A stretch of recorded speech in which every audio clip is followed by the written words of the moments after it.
welcome back to another episode of Truckbuster's Garage. Today we're tracing a fuel leak on the IDI. Yeah, so I've been getting a leak. It looked like it was coming from the transmission, but it's not because it's fuel. So it drips onto the exhaust pipe behind, underneath the transmission, between the engine and transmission, back of the engine, front of the transmission.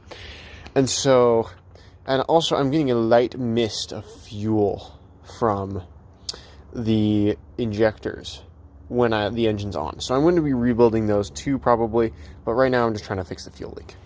So I'm pretty sure it's that injector right there, because there's a significant amount of liquid and fuel right there, and that return line is cracked. So yeah, I'm pretty sure it's that one.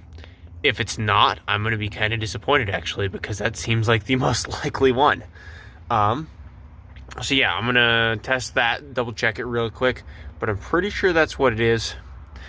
And yeah, so maybe I might not have to rebuild my injectors, but if that's the one, yeah, I might not have to rebuild them, but who knows, we'll see. So what I'm gonna do is I'm gonna start the engine, and then I have a piece of paper right here too, so we're gonna check and make sure none of the other ones are leaking by holding the paper like this and just seeing if I get any diesel spray on it. Yeah, so that's that. Let's start the engine. All right, we're running.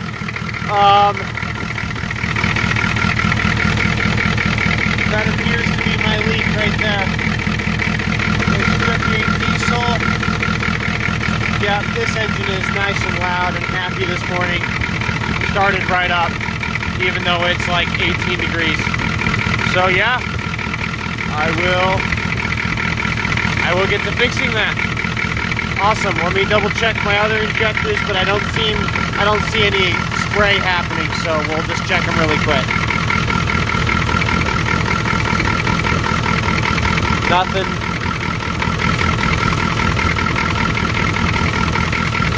Nothing. Oh, I do have some spray right there. You can see it's spraying right there from the injector pump. So I do have a leak right there.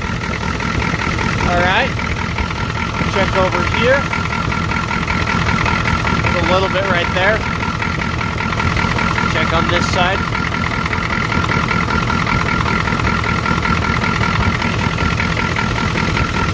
Yep, I'm definitely spraying diesel. Yeah. Alright, luckily we found that. So yeah, I'm leaking diesel from 2 spots. Alright, time to fix them. Alright, so we're testing it. We got it running again. Got all that switched.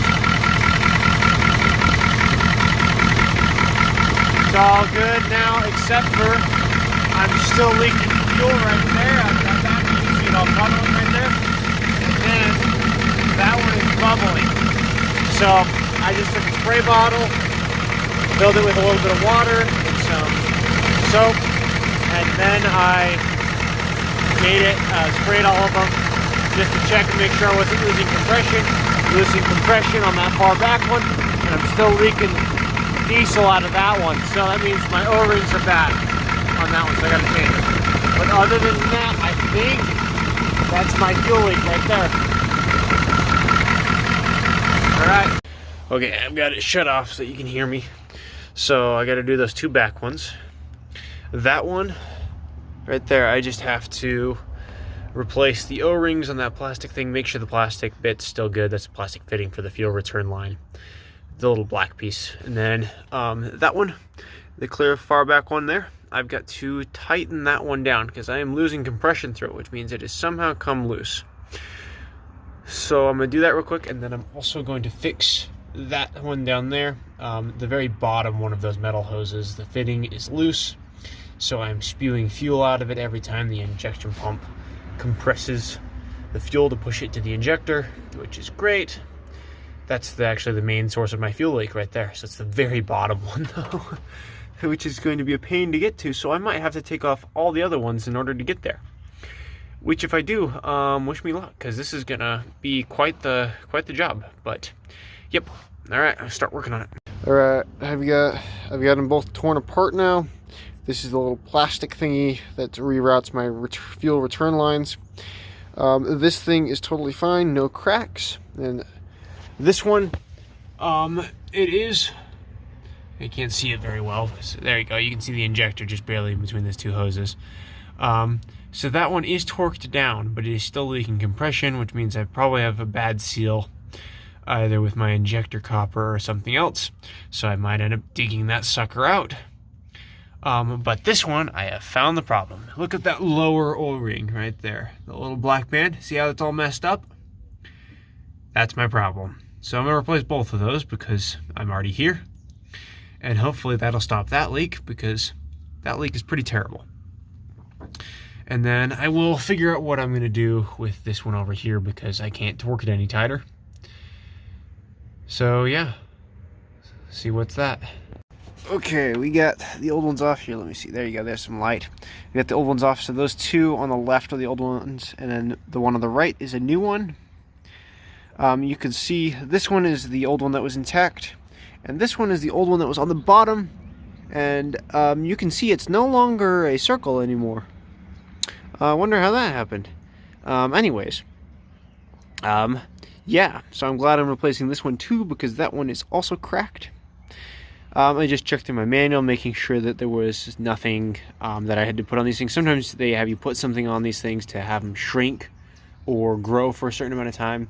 Sometimes vegetable oil, sometimes soap, sometimes they just want you to put motor oil on them.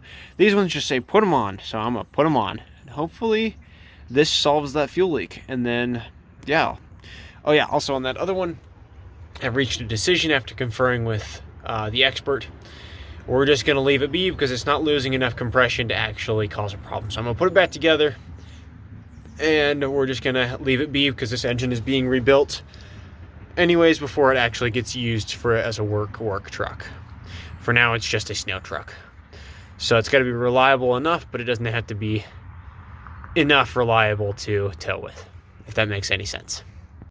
Okay, we got it all put back together. We're looking pretty good right now. I even got the engine temperature gauge working again. So there's a little spot down there. You can't see it very well. You can't see it even if there's light. But whoever put it together last left it unplugged. So I plugged it back in, and now my gauge and my light are both working. In which I mean the light turned off and the gauge is moving. So I'm feeling pretty happy with myself. And there we go. Now the fuel leak is finished.